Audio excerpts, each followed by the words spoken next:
Welcome to a chill post-commentary episode of Let's Play Bionicle the Game.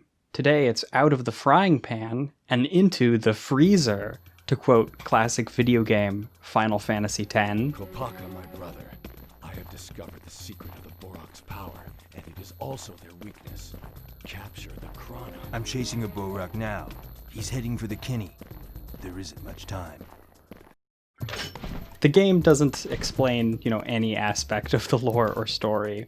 The Borok there are swarms of them, and each Borok is actually just sort of a robot, and it has a Chrono inside it, which is the brain that directs what it does.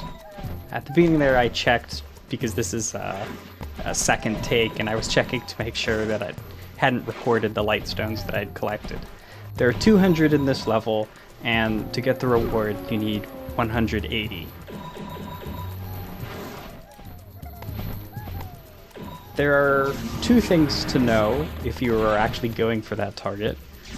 The first is that the time, this is timed. In the bottom right, you can see it's sort of counting down incomprehensibly. The timing is actually really generous. It took me 3 tries to run out of time, so I could see what happened when you do.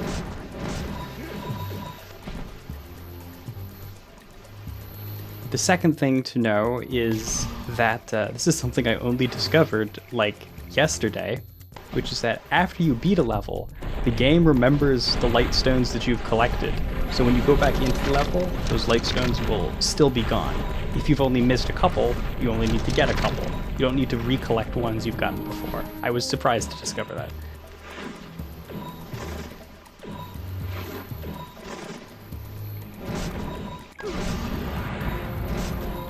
The effective way to deal with enemies on the snowboarding section is not to attack them, but just to use your shield.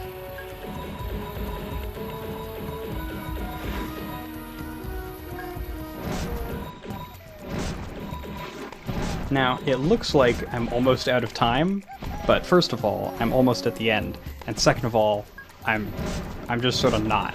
But if I were to run out of time, it would look a little something like this.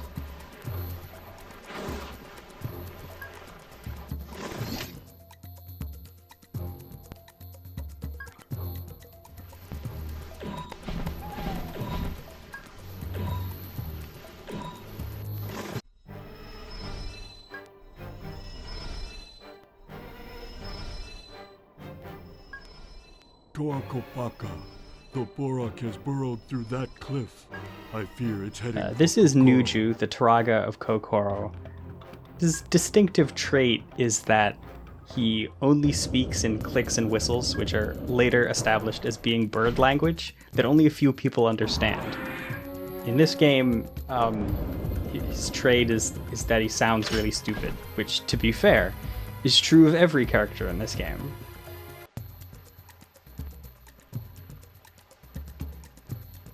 And now suddenly we're in first person. This just happens for this brief stretch of level. Never again. You cannot trigger it yourself. You cannot cancel it. Just happens. It makes collecting light stones a little difficult because it's difficult to judge, what your hitbox is because you can't see yourself.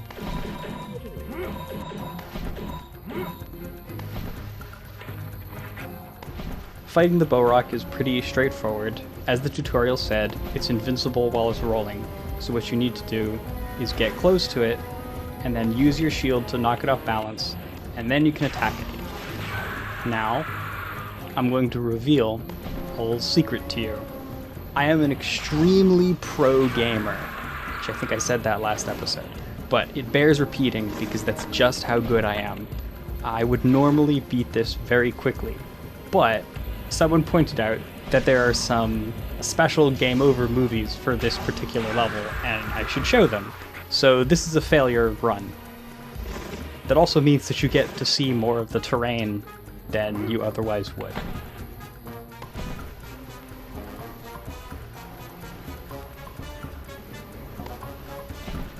If you fall behind, catching up is a bit tricky and time-consuming. but as long as you do it properly, as you'll see shortly, it's pretty quick.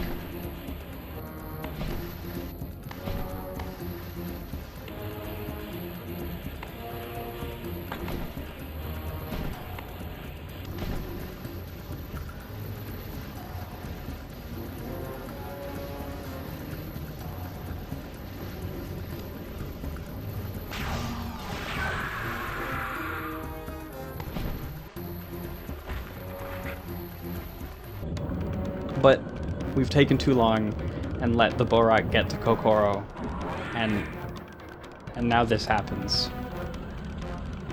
And I don't think this is how it looked in the Matanui Online game. It's a Galug. Why is the house on fire?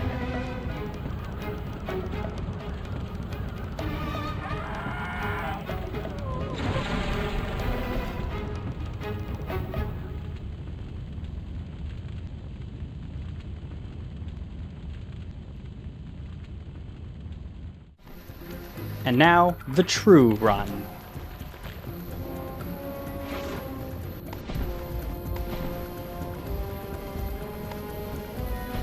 The hitbox for your shield, at least in this segment, is bigger than it looks. So you can knock the Borak off balance from surprisingly far away. You can, each time you knock it off balance, you can hit it twice. I usually end up shooting 3 times in the hopes that, because it looks like I should be able to hit it 3 times.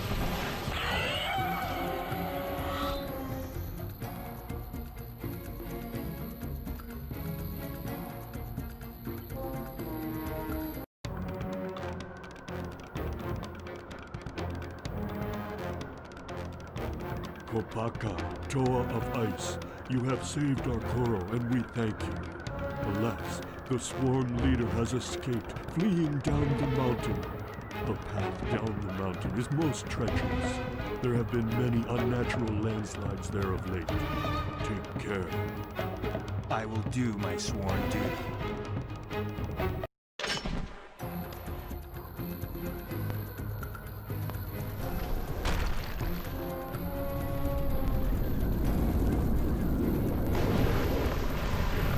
BIONICLE the game is, I would say, the second best GameCube game I own that has a level that includes you being chased by a very round avalanche.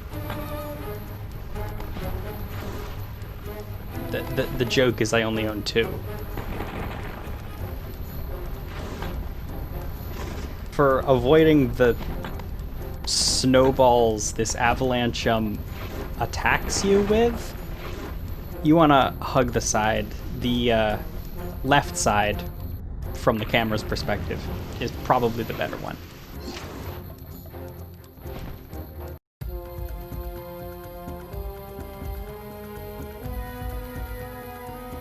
I tried to warn you about the boulder, but I was too late. The Borak has fled into that cave. This is the last stretch of light stones, so if you're trying to hit that 180, this is your last chance to do so.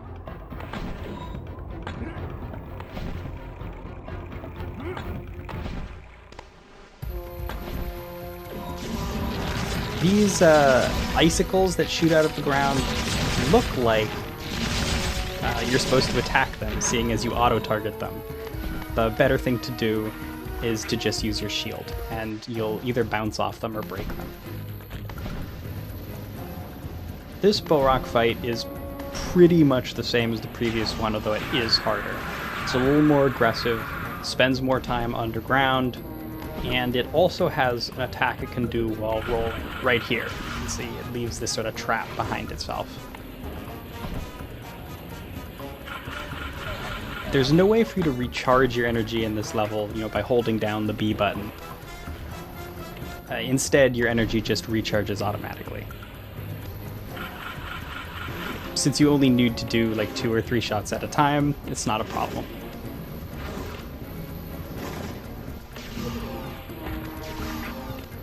This is, to spoil the secret, another failure run, because this has a different game over.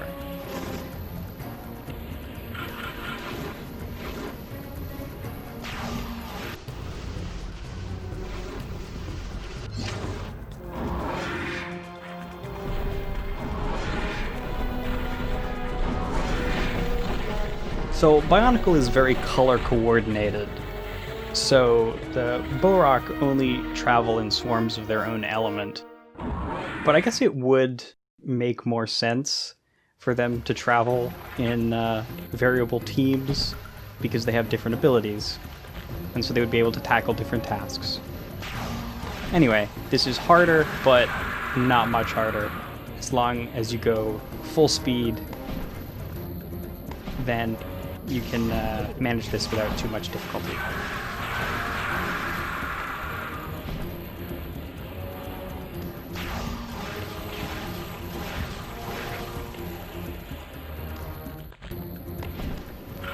It does take longer, though.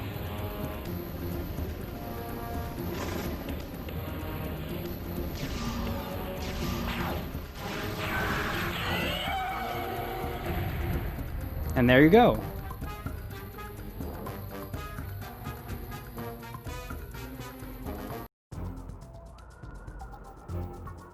I must return to the others at once.